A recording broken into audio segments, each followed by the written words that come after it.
public opinion. Just finished chapter 1, and like, holy shit, am I excited to keep reading. He's addressing all of these things that I have thought about, and he is putting statements down that will help provide clarity in my thinking. So I would love to get these notes into my journal, write them down, become really familiar with them. But for now, I'm going to recap. I already talked about the first 2 pages a little bit, but just a quick summary, right? We were talking about how the preface to this has to do with Plato's allegory of the cave, right? And that they begin the book, Lippmann begins this book by providing this example of an island in 1914 where Englishmen, Frenchmen, and Germans lived, right? And sort of that the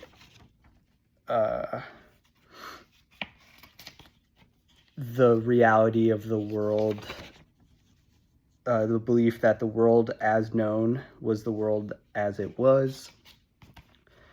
And then that great example of, they started for the Indies and found America. They diagnosed evil and hanged old women. They thought they could grow rich by always selling and never buying. A caliph, obeying what he conceived to be the will of Allah, burned the library at Alexandria. That great example being the irony of that last example being wrong, and that Julius Caesar is actually the one that burned down Alexandria, but still reinforces the argument being made there. And to me, and adding on to that a little bit, to me indicates the truth of the subject matter, that even if the facts of that sentence don't work out, it is still true. That is crazy. So going on, continuing on then, talked about how great men, even during their lifetime, are usually known to the public only through a fictitious personality. And that's sort of where I left off, was with that. So what he does here is he then takes it from the individual and then kind of breaks it open into the larger societal dynamic. And so expanding on this, fictitious personality, the 2 versions of the self, gets into an example of, Jean de Perifeu, who saw hero worship at first hand. He was an officer on Joffre's staff at the moment of that soldier's greatest fame. For 2 years, the entire world paid almost divine homage to the victor of the Main. Every territory sent its specialty. The painter sent his picture, the sculptor his statuette, to the dear old lady a comforter or socks. The shepherd in his hut carved a pipe for his sake, right? This hero worship. Thousands of little children, without their parents' knowledge, took pen in hand and wrote to tell him their love. Most of them called him our Father. And there was a poignancy about their effusions, their adoration, these sighs of deliverance that escaped from thousands of hearts at the defeat of barbarism. To all of these naive little souls, Joffrey seemed like St. George crushing the dragon. Right? So then he goes on to say, lunatics, simpletons, the half-crazy and the crazy turned their darkened brains towards him as toward reason itself.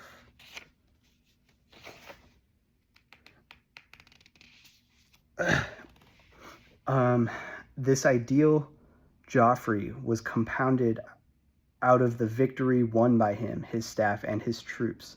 the despair of the war, the personal sorrows, and the hope of future victory. But beside hero worship, there is the exorcism of devils. By the same mechanism through which heroes are incarnated, devils are made. If everything good was to come from Joffrey, Foch, Wilson, or Roosevelt, everything evil originated in the Kaiser Wilhelm, Lenin, and Trotsky. They were as omnipotent for evil as the heroes were omnipotent for good. To many simple and frightened minds, there was no political reverse, no strike, no obstruction, no mysterious death or mysterious conflagration anywhere in the world of which the causes did not wind back to these personal sources of evil. So that's a really interesting dynamic there. Like, and it's similar. And one of the things that I want to capture about U.S. and we'll get into this later, but public opinion, U.S. public opinion, the hero worship of these people, and right, just in the same mechanism, in the same kind of machine that elevates these heroes, creates the evil. And similar, like Marxism, right, this, communism being bad because it's been supported by bad, these evil people. So worldwide concentration of this kind on a symbolic personality is rare enough to be clearly remarkable, and every author has a weakness for the striking and irrefutable example. In a more normal public life, symbolic pictures are no less governant of behavior, but each symbol is far less inclusive because there are so many competing ones. Not only is each symbol charged with less feeling because at most it represents only a part of the population, but even within that part, there is infinitely less suppression of individual difference. The symbols of public opinion in times of moderate security are subject to check and comparison and argument. They come and go, coalesce, and are forgotten, never organizing perfectly the emotion of the whole group.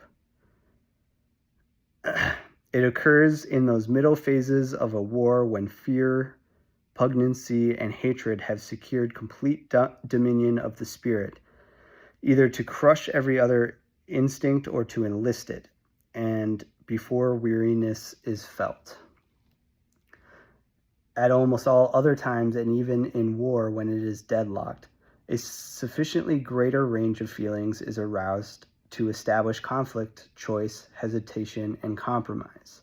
And I noted here that I was thinking about this idea of words or concepts, meaning the meaning of words or concepts to individuals over time. For example, if you're born at X period, if you're born in the 1920s, freedom looks like Y.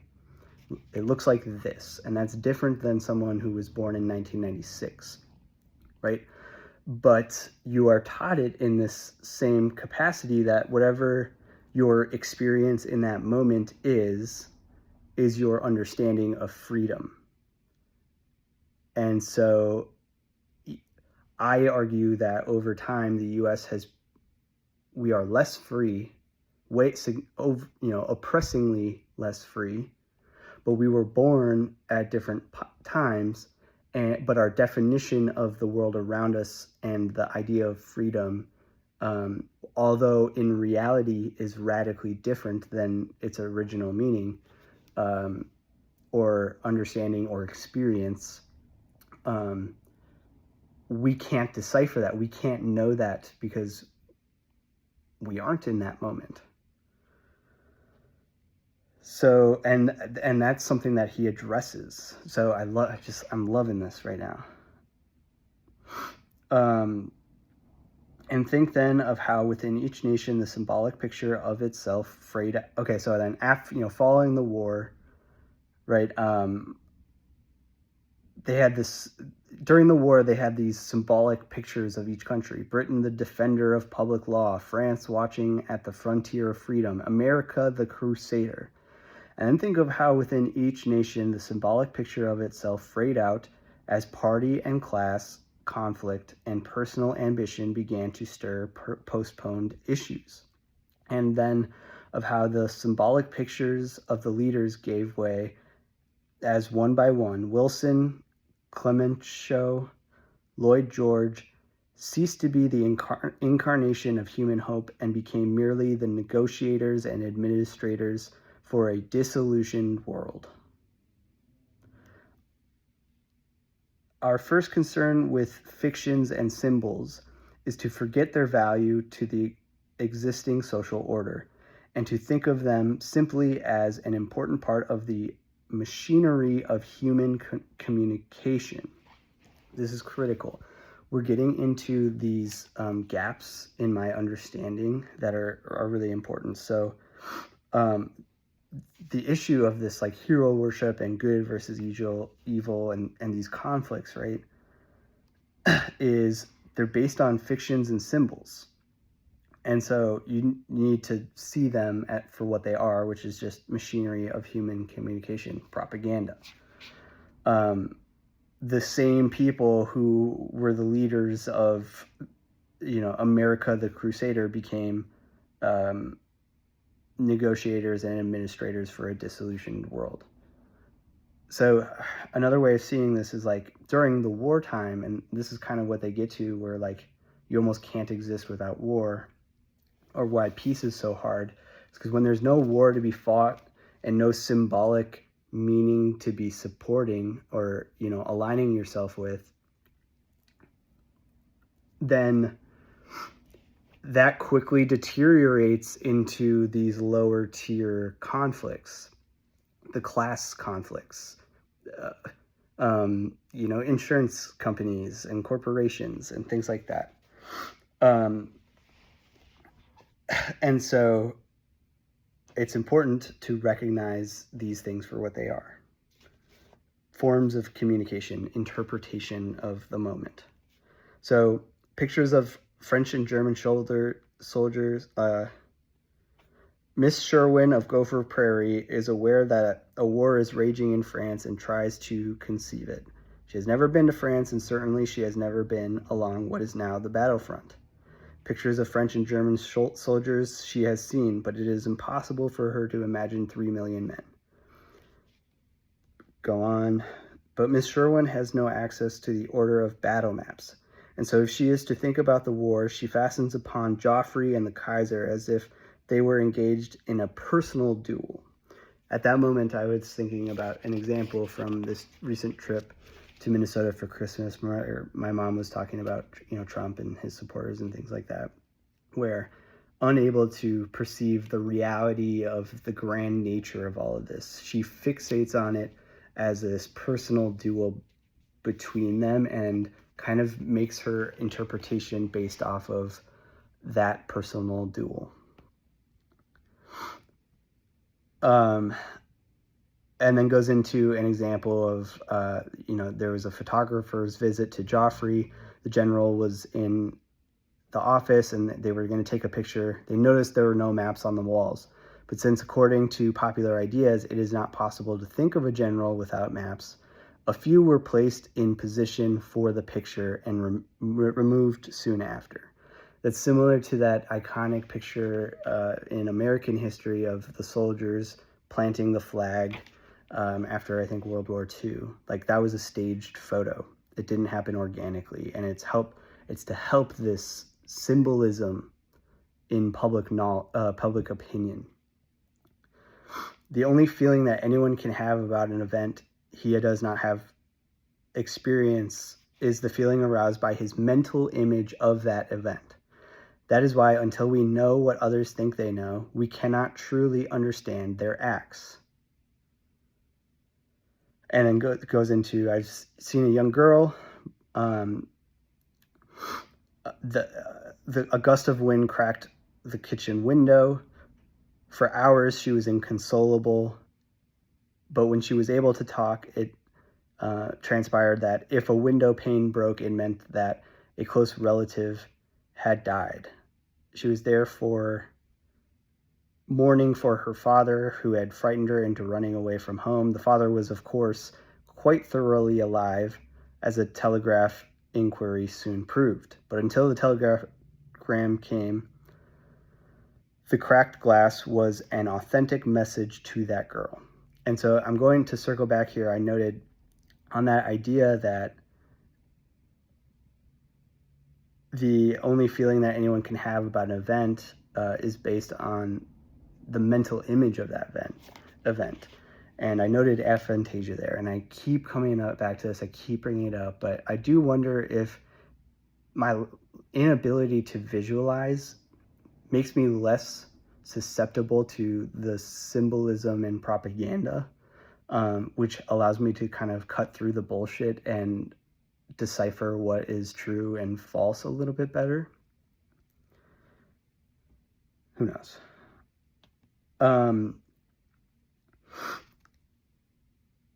So abnormality in these instances is only a matter of degree.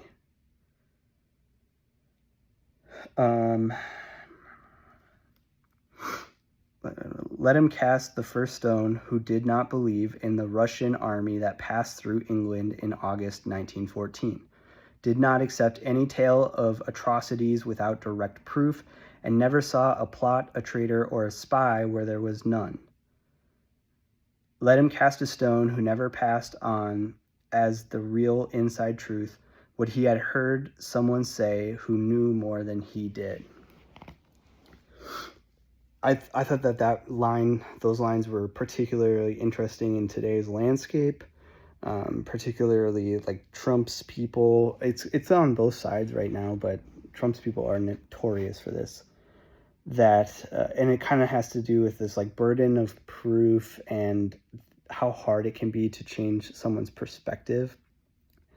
And so, the person who didn't believe the Russian army passed through England in 1914 didn't accept any of the tales of the atrocities without any direct proof. Show me the proof. But if the role was reversed and they believed that, they would believe those facts way quicker.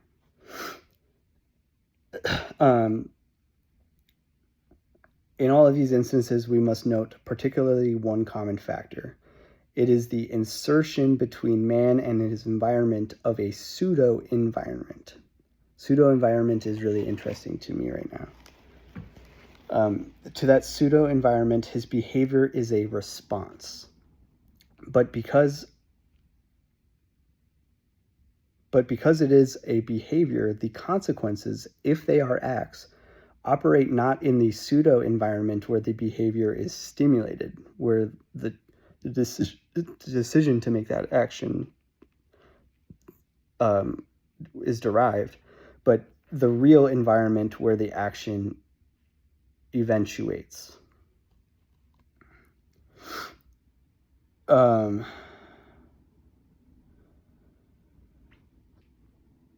So if the behavior is not a practical act, but what we call roughly thought and emotion, it may be a long time before there is any noticeable break in the texture of the fictitious world. But when the stimulus of the pseudo-fact results in action on things or other people, contradiction soon develops. Then comes the sensation of butting one's head against a stone wall, of learning by experience. I love that line. And witnessing Herbert Spencer's tragedy of the murder of a beautiful theory by a gang of brutal facts, the discomfort in short of a maladjustment. I noted on this pseudo-environment thing, this current event example of Luigi Mangione, the killing of the United Health CEO.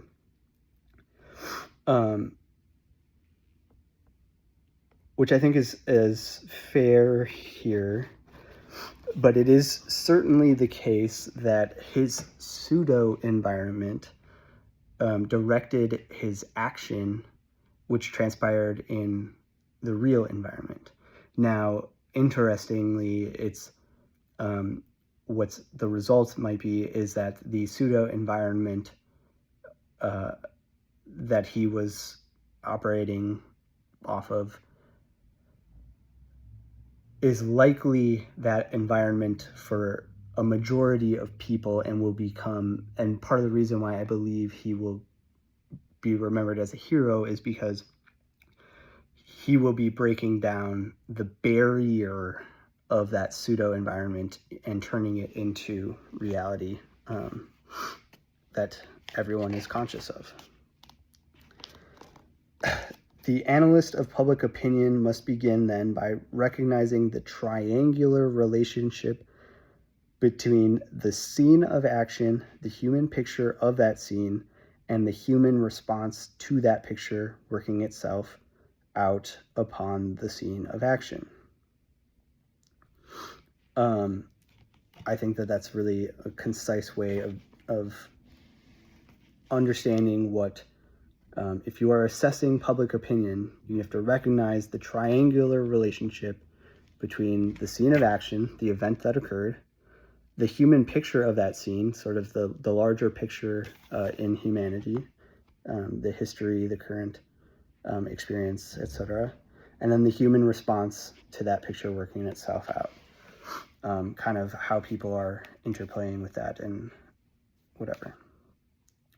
And so they get into this example of the scene played out in the United States Senate. Or let me continue on after that quote. It is like a play suggested to the actors by their own experience, in which the plot is transacted in the real lives of the actors and not merely in their stage parts. The two men are quarreling, ostensibly about some money. Their passion is inexplicable. And then the picture fades out, and what one or the other of these two men sees with their mind's eye is reenacted. And then the exterior drama is explained. The hero is not greedy. The hero is in love. A scene not so different was played out in the United States Senate. At breakfast on the morning of September 29th, 1919, some of the senators read a news dispatch in the Washington Post about the landing of American Marines in the Dalmatian coast. The newspaper said, "Facts now established. The following important facts appear already established. The orders to the Rear Admiral Andrews, commanding the American naval forces in the Adriatic, came from the British Admiralty via the War Council and Rear Admiral Knapp's in London. The approval or disapproval of the American Navy Department was not asked."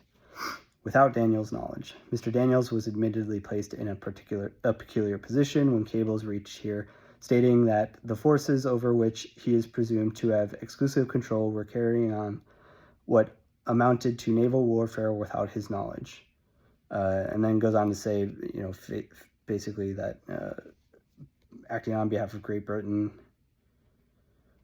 it was further realized that, and this part is from Lippmann, under the new League of Nations plan, foreigners would be in a position to direct American naval forces in emergencies, end of Lippmann, with or without the consent of American Navy Department.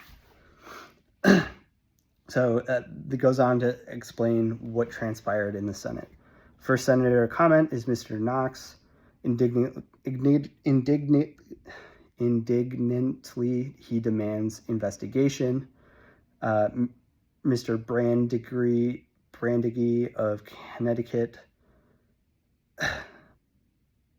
who spoke next, indignation has already stimulated credulity, where Mr. Knox indignantly wishes to know if the report is true. Mr. Brandegee, a half a minute later, would like to know what would have happened if Marines had been killed. Mr. Knox, interested in the question, forgets that he asked for an inquiry and replies, If American Marines had been killed, it would be war. The mood of the debate is still conditional. Debate proceeds. McCormick of Illinois, talks about, repeats Theodore Roosevelt's quip about waging peace. More debate. Mr. Bandigee notes that the Marines acted under orders of a Supreme Council sitting somewhere but cannot recall who represents the United States on that body. The Supreme Council is unknown to the Constitution of the United States. Therefore, Mr. New of Indiana submits a resolution calling for the facts. So far, at that point, they're still recognized vaguely that they are discussing a rumor. But then it goes on.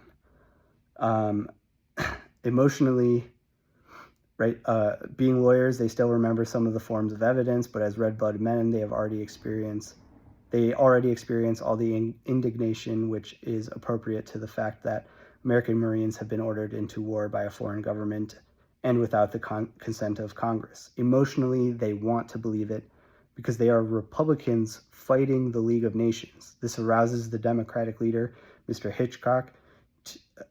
He defends the Supreme Council. It was acting under the war powers. Peace has not been concluded because the Republicans are delaying it.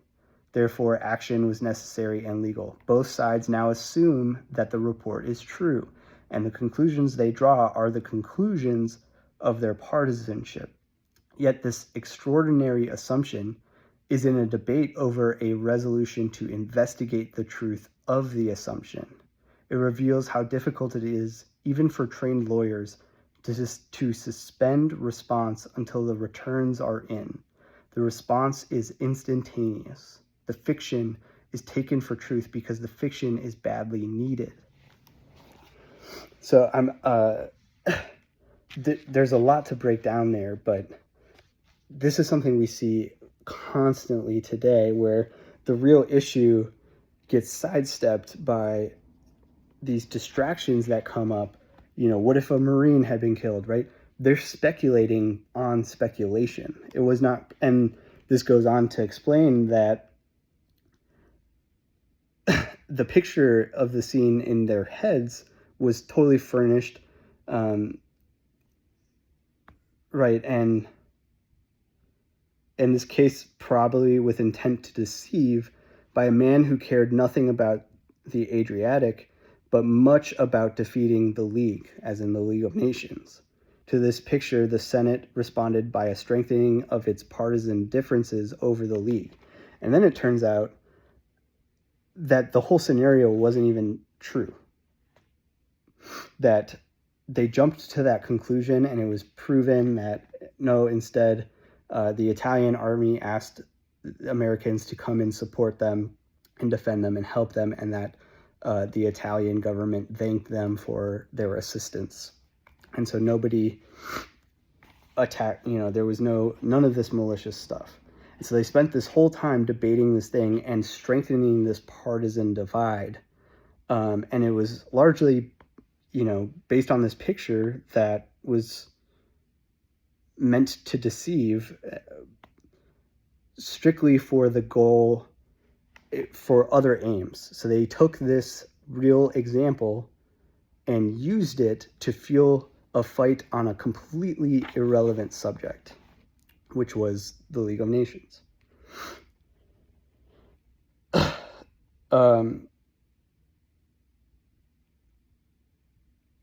So, and then he goes on to say whether this is above or below its normal standard, it doesn't really matter to decide. And, whether we operate better than other parliaments, that doesn't really matter either. I should like to think only about the worldwide spectacle of men acting upon their environment, moved by stimuli from their pseudo-environments. So people, think about, right, they determined that if this was true, it would mean war. And if they operated on that assumption, they would have started war for no reason. And so thinking about how men are acting upon their environment and moved by their pseudo environments. They live, we are likely to say, in different worlds. More accurately, they live in the same world, but they think and feel in different ones.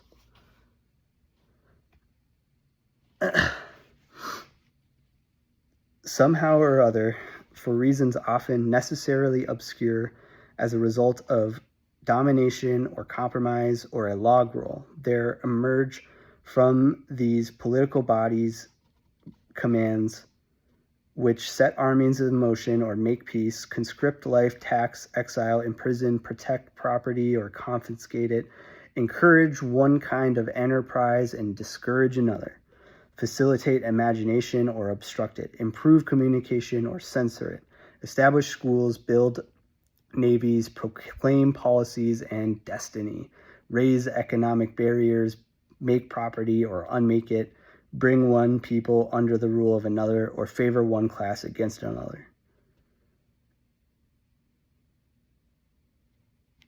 So like,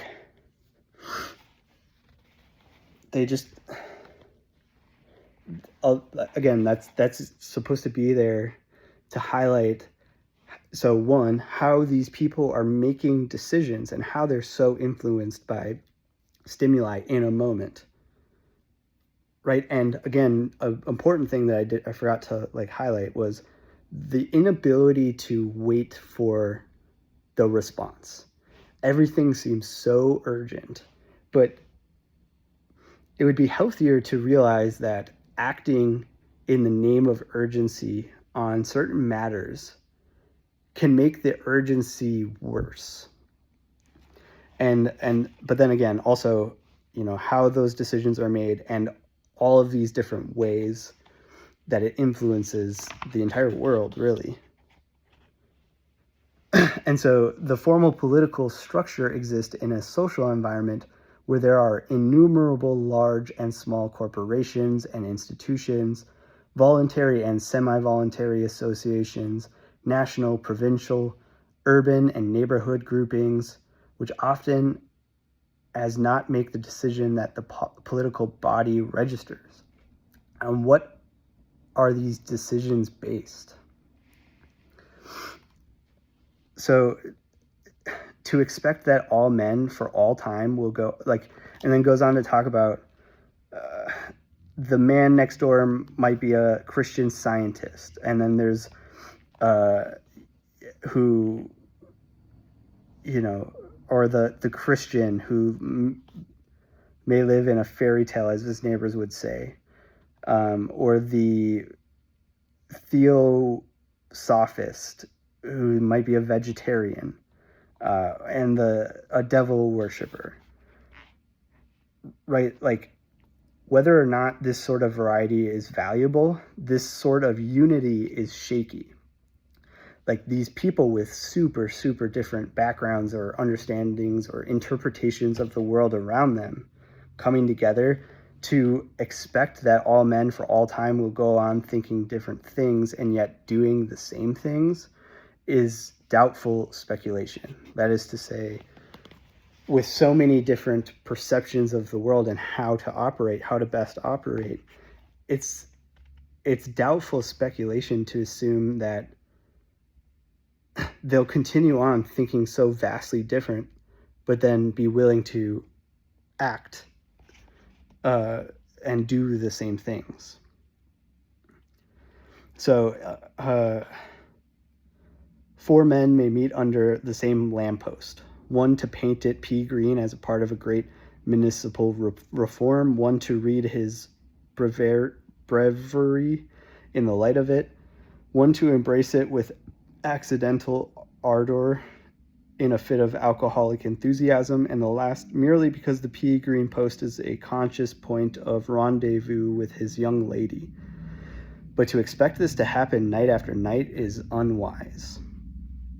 For the 4 men at the lamppost, substitute the governments, the parties, the corporations, the societies, the social sets, the trades and the professions, universities, sects, and nationalities of the world. Think of the legislator voting a statute that will affect distant peoples, a statesman coming to a decision. Think of the peace conference, a clergyman calling on the police to regulate amusement. 9 judges deciding whether a legislature in Oregon may fix the working hours of women. A cabinet meeting to decide on the recognition of a government.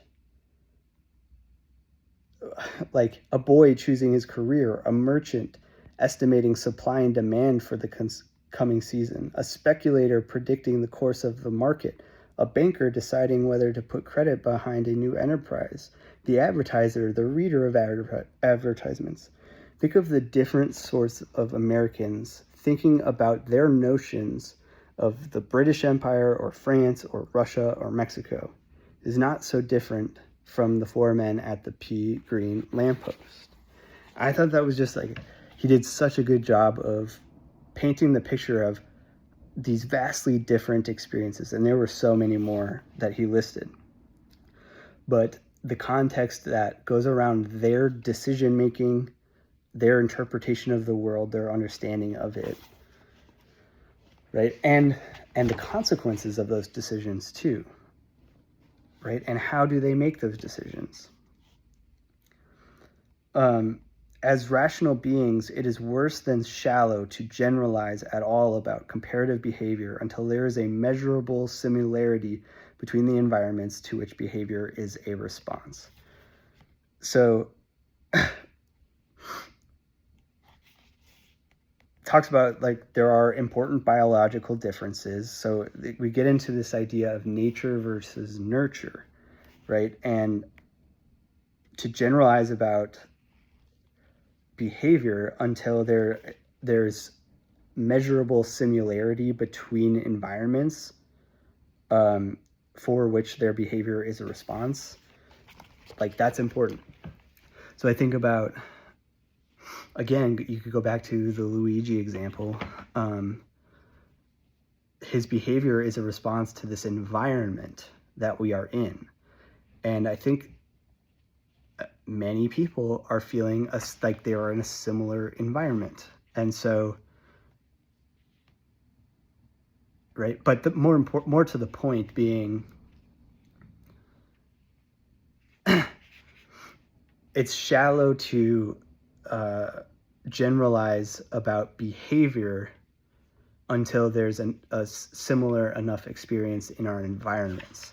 So you think about like my upbringing versus, growing up in Compton, right? It's so easy to be someone like me and be like, well, why are those guys joining these gangs, like they're born into that lifestyle, and that's kind of their only way to survive. And so until the baseline of our experiences are similar, measurably similar, it's pretty shallow to generalize behavior. To my mind, it shows the uselessness of pontificating about what man is and always will be from what we observe man to be doing, or about what are the necessary conditions of society.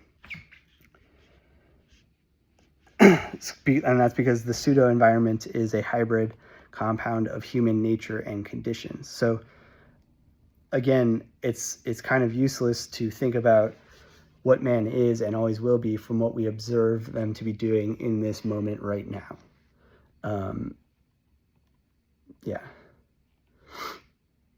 The way in which the world is imagined determines at any particular moment what men will do. It does not determine what they will achieve. It determines their effort, their feelings, their hopes, not their accomplishments and results. But what is propaganda, if not the effort to alter the picture to which men respond, to substitute one social pattern for another? What is class consciousness but a way of realizing the world? And then he talks about to explain social life as the pursuit of pleasure and the avoidance of pain. That's a very Platonic, as in Plato. That's definitely coming from Plato.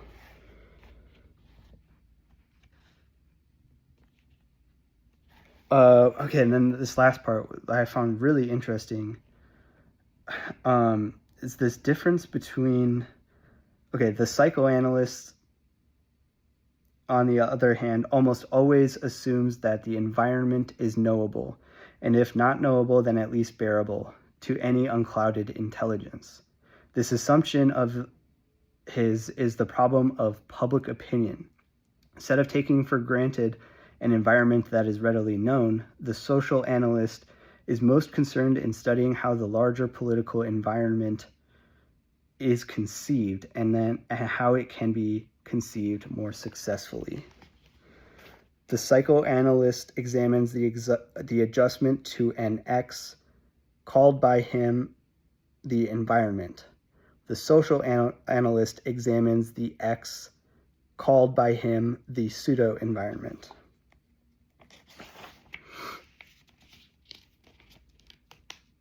So,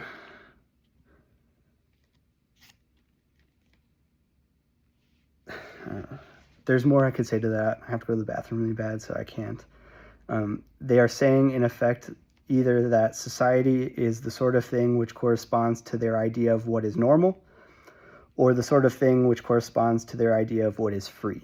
Both ideas are merely public opinions, and while the psychoanalyst, as physician, may perhaps assume them, the sociologist may not take the products of existing public opinion as criteria by which to study the public opinion.